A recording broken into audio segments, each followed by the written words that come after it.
So I'm Father Dave Tomaszicki. I'm a priest of the Archdiocese of Detroit. I grew up here in the Detroit area. And when I was 9 years old, I was altar serving daily mass. And that's when I first wanted to be a priest. I was very attracted to the mass. And then I actually pushed that aside like for years. And I pushed it so far aside that for a time I had forgotten that once I wanted to be a priest. Okay. So when I was 18, 19, 20, I started getting more into my faith, but more on an intellectual level.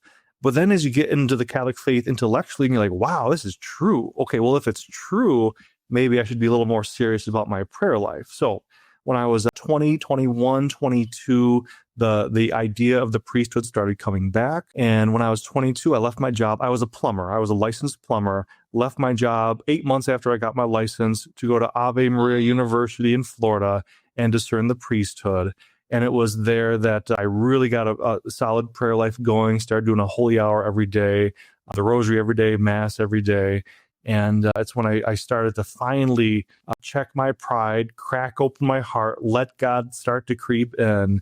And it's when I really came to terms with, yes, I'm called to the priesthood, and I fell in love with it too. So that was the summer of 2008, really.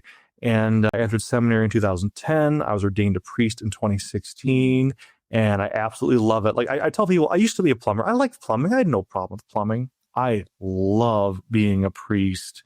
And it's just where God calls you, you gotta go. And it's just gonna be better. He's smarter than us. He loves us more than we could possibly love ourselves. We just gotta follow him. So that's my story in a nutshell. And in your journey in your priesthood, what has been some of the most rewarding experiences you've had in your ministry, Father Dave?